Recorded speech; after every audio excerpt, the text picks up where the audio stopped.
อหารเสี่ยวอี้เพิ่งกลับมาฉันอยากรบกวนให้คุณเล่าอาการป่วยของพ่อเขาให้เขาฟังอีกทีอีกอย่างครั้งก่อนที่คุณบอกพวกเราว่าแนะนำให้เหล่าเจียงผ่าตัดพวกเราอยากถามอีกหน่อยว่าจะรักษาแบบประคองอาการไปก่อนได้ไหมคะ5 ปีก่อนเราเจียงตรวจเจอเนื้องอกทรวงอกเพราะเป็นเนื้อดีก็เลยกินยาควบคุมมาตลอดเลยไม่มีปัญหาอะไรแต่พวกคุณดูตอนนี้นะเนื้องอกนี้กำลังขยายใหญ่ขึ้นภายนอกก็ดูปกติดีแต่มันกำลังขยายตัวอยู่หลังกระดูกทรวงอกอีกทั้งก็มีอาการกดทับหลอดลมแล้วด้วยในฐานะที่เป็นแพทย์เจ้าของไข้ผมแนะนำให้รีบผ่าตัดงั้นผอ.ตอนนี้ใช้ยาควบคุมไม่ได้แล้วเหรอคะควบคุมนะก็ได้อยู่แต่ว่านี่มันคือระเบิดเวลาลูกหนึ่งเลยนะครับตอนนี้เป็นช่วงที่ดีที่สุดที่จะผ่าตัด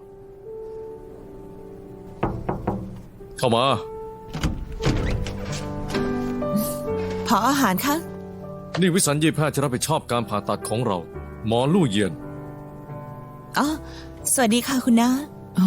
สวัสดีค่ะหมอเสี่ยวลู่หมอเสี่ยวลู่ยังดูเด็กอยู่เลย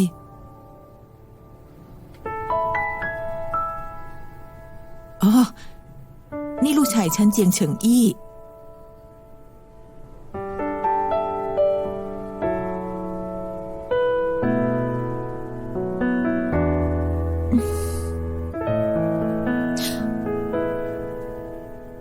สวัสดีค่ะ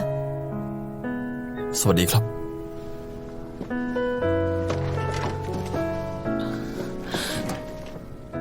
หมอเสี่ยวลู่คุณคิดว่าสามีฉันจะทนยาสลบไหวไหมก่อนหน้านี้ผอ.หารให้ฉันดูข้อมูลผู้ป่วยแล้วสภาพร่างกายของเขายังทนกับการผ่าตัดและวางยาสลบได้พวกเราเลยแนะนำว่าการผ่าตัดเป็นทางเลือกที่ดีที่สุดค่ะเสี่ยวลู่บอกในทางการวางยาสลบสิจากการประเมินโดยรวมฉันแนะนำให้ดมยาสลบและใส่ท่อช่วยหายใจดมยาสลบแล้วยังต้องใส่ท่อช่วยหายใจด้วยคุณนะคะฟังดูอาจจะน่ากลัวแต่ที่จริงไม่ขนาดนั้นผมไม่เห็นด้วยที่จะให้ผ่าตัดแม่นั่งลงก่อนครับพอดีเลยผอ.หารก็อยู่ด้วยวิสัญญีแพทย์ก็อยู่ด้วยผมอยากถามพวกคุณหน่อยผู้ป่วยที่มีอาการซิกไซนัสรุนแรงมีประวัติมีเลือดออกในสมองการผ่าตัดนี้มีความเสี่ยงแค่ไหนก็มีความเสี่ยงจริงๆค่ะแต่อาการซิกไซนัสกับเลือดออกในสมองไม่ได้เป็นข้อห้ามในการผ่าตัดและวางยาสลบบอกเลยว่าถ้าเทียบกับผู้ป่วยอื่นในการผ่าตัดนี้มีความเสี่ยงสูงกว่าใช่หรือก็คือระหว่างที่ถูกวางยาสลบอยู่ความดันโลหิตอาจจะแปรปรวนทำให้เกิดเลือดออกในสมองเป็นอันตรายถึงชีวิตใช่ไหมใช่ค่ะแต่ประวัติผู้ป่วยฉันทำการบ้านมาหมดแล้วดังนั้นฉันจะระวังให้มากค่ะระวังเลยแต่ก็ยังมีความเสี่ยงอยู่ดีแต่ว่าทุกการผ่าตัดก็มีความเสี่ยงผอ.หารก่อนหน้านี้คุณก็อธิบายให้ผมฟังชัดเจนแล้วถ้าตอนนี้พวกเรายังรักษาแบบประคองอาการไปก่อนเนื้องอกจะแพร่กระจายไหมครับไม่นะเนื้องอกชนิดดีปกติจะไม่แพร่กระจายแต่ว่าตำแหน่งของเนื้องอกนี้ไม่ได้เห็นบ่อยนักอาจจะทำให้เกิดอันตรายได้ถ้าหากยังเป็นแบบนี้ผมก็ยังหวังว่าพ่อของผมจะรักษาแบบประคองอาการต่อไปก่อนถ้าไม่จำเป็นจริง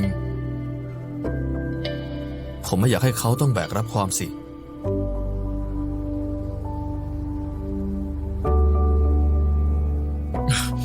เสี่ยวเจียง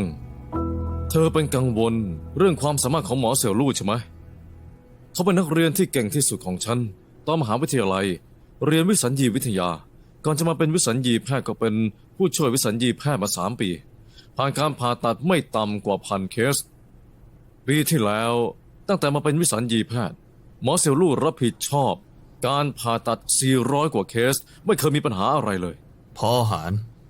ผมไม่สงสัยความสามารถของหมอหรอกครับผมแค่ไม่อยากให้พ่อผมต้องรับความเสี่ยง ผอคะ ฉันเคารพความเห็นของญาติผู้ป่วยค่ะ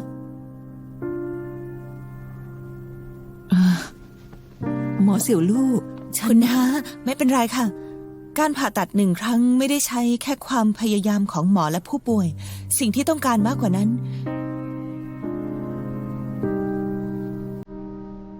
คือการสนับสนุนและเชื่อใจเจียงเฉิงอี้ ทำไมเหรอ ถ้านายมีอคติส่วนตัวกับฉันเปลี่ยนวิสัญญีแพทย์ก็ได้ แต่ฉันแนะนำว่าให้รีบผ่าตัด ฉันไม่ได้มีอคติส่วนตัวกับเธอ อย่าคิดเองเอง หมอลูก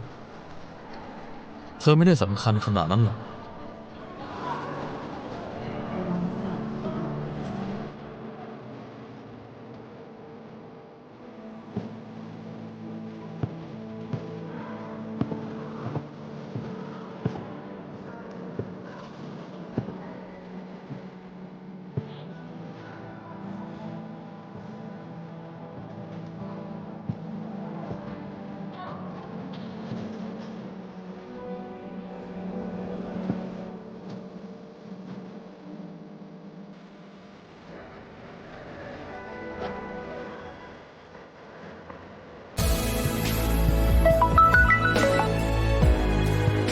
ฮัลโหลเย็นๆฉันมีเรื่องนึงอยากจะสารภาพกับเธอ ต้าจงให้เจียงเฉิงอี้มาเป็นเพื่อนเจ้าบ่าว ฉันนึกว่าเจียงเฉิงอี้จะมาไม่ได้ซะอีก คิดไม่ถึงว่าเขาจะตอบตกลง ดังนั้นในงานแต่งเธอต้องเจอเขาแน่ๆไม่มีปัญหาใช่ไหม อ๋อ ไม่มีปัญหา ได้พวกเธอยุ่งกันมากแค่ไปให้ทันก่อนพิธีเริ่มก็พอ อืม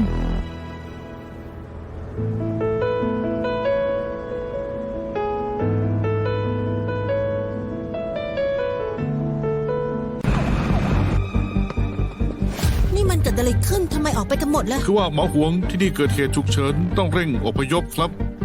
นี่มันเกิดอะไรขึ้น เนี่ย ที่นี่ต้องทำการอพยพด่วนเฮ้ยทางนั้นเข้ามาไม่ได้นะ เสี่ยวเจียง พออาหาร ผู้ป่วยคนนี้ถูกมัดระเบิดไว้ที่ช่องท้อง เมื่อกี้มีอาการปวดท้องและอาเจียน ตอนนี้แขนขาเย็นชาที่ประจรเต้นช้าลง บนร่างกายมีบาดแผลภายนอกหลายจุด อาจจะมีเลือดออกภายในช่องท้องด้วย และอวัยวะภายในแตก รีบไปเตรียมการตรวจเอ็กซเรย์ตอนนี้ ผมยังต้องการแพทย์แผนกวิสัญญีมาร่วมทำการผ่าตัด ใครยินดีไปแนวหน้าบ้าง พอครับ ผมเอง ฉันไปเอง ผออาหาร วันนี้ฉันเข้าเวร ฉันเองค่ะ ไปกับผม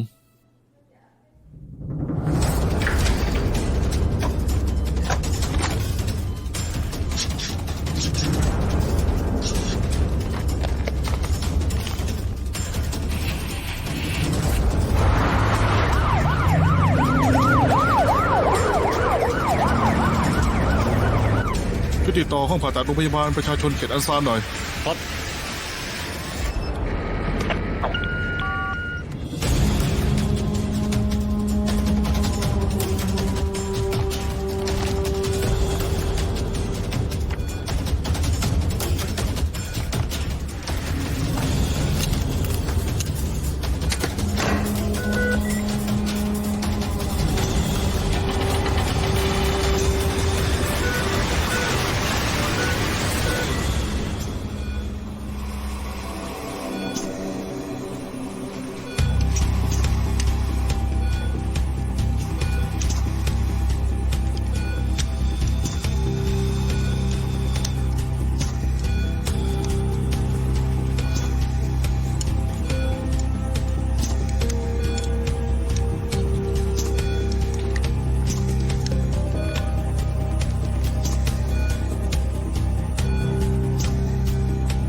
เจียงเฉิงอี้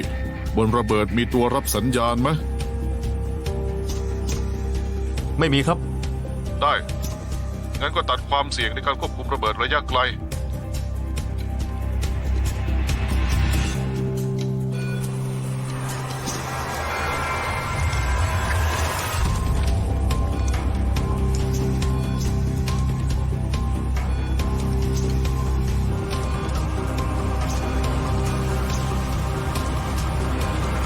ทำความสะอาดม้ามเรียบร้อย ห้ามเลือดชั่วคราวแล้ว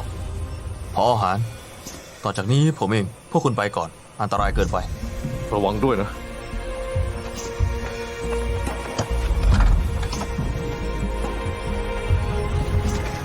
ฉันไปไม่ได้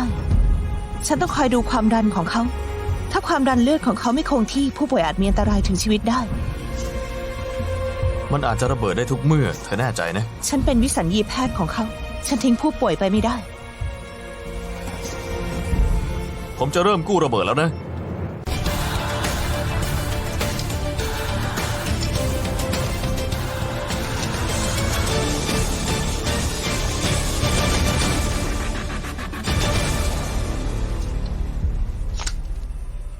เจียงเฉิงอี้ตอนที่เคลื่อนย้ายระเบิดต้องระวังอุปกรณ์ปลดชนวนต้องกดไว้ตลอด ไม่อย่างนั้นระเบิดจะระเบิดทันที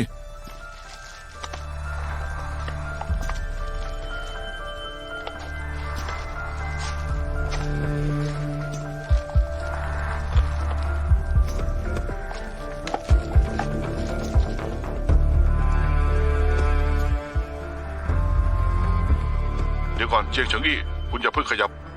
ขยายรูปให้ใหญ่ ครับ ผมต้องการดูวิธีเชื่อมสายชนวนของตัวควบคุม ไม่สิ นี่คืออุปกรณ์ยึดเกาะเจียงเฉิงอี้ระเบิดลูกนี้มีเซ็นเซอร์จับน้ำหนัก ถ้าขยับอีกแล้วก็ระเบิดก็จะระเบิดทันที ตอนนี้วิธีเดียวที่ทำได้ ก็คือตัดแหล่งพลังงานของระเบิด ถ้าตัดพลังงานตอนนี้ยังมีเวลาพอไหมครับ พวกเราไม่มีทางเลือกแล้ว ในช่วงเวลานี้โอกาสที่จะตัดสำเร็จก็มีแค่ครึ่ง ควรจะตัดเส้นไหน เส้นสีเหลืองด้านซ้ายมือ เส้นนี้ใช่ไหม ใช่ แล้วก็เส้นสีแดงเส้นที่3ทางขวา เส้นนี้เหรอ 2 เส้นนี้ต้องตัดพร้อมกัน เวลาที่ตัดขาดต้องห่างกันไม่เกิน 0.5 วิไม่อย่างนั้น ก็จะเกิดระเบิด ลู่เยียนเธอรีบออกไปเร็วเข้า ฉันช่วยตัดเอง ไม่มีเวลาแล้ว นายคนเดียวตัด2 เส้นไม่ได้หรอกเชื่อฉันนะ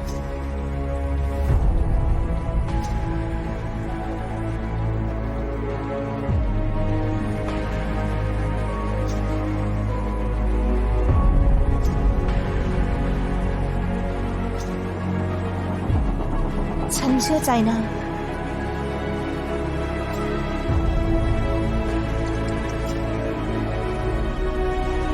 ฟังคำสั่งฉันนะ ฉันจะนับถึง3 ตัดเส้นนี้ พร้อมหรือยัง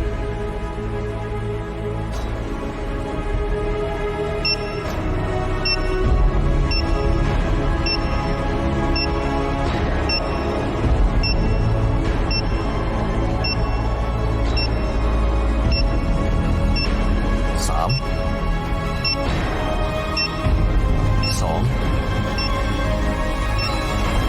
1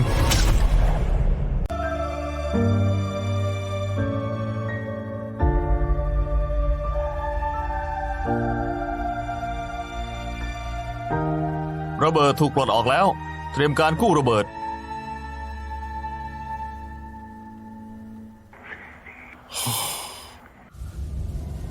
ขอบคุณนะ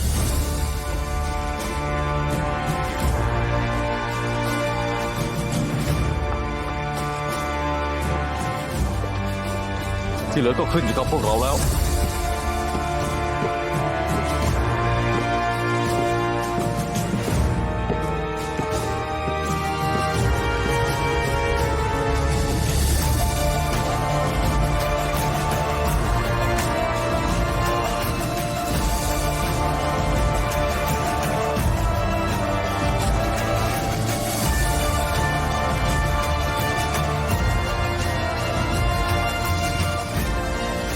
หยุดเลือดส่วนใหญ่เอาไว้ได้แล้ว พวกเราเตรียมปิดหน้าท้องลู่เย็นอาการของผู้ป่วยคงที่ไหม ตัวชี้วัดต่างๆ คงที่สอดเข้าและพากลับไปที่ห้อง ICU ได้ หลังผ่าตัดยังมีอีกหลายด่านที่ต้องผ่านไป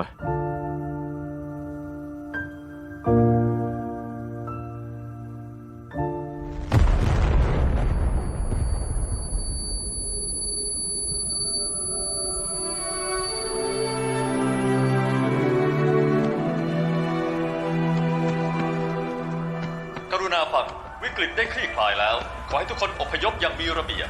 กรุณาฟัง วิกฤตได้คลี่คลายแล้ว ขอให้ทุกคนอพยพอย่างมีระเบียบ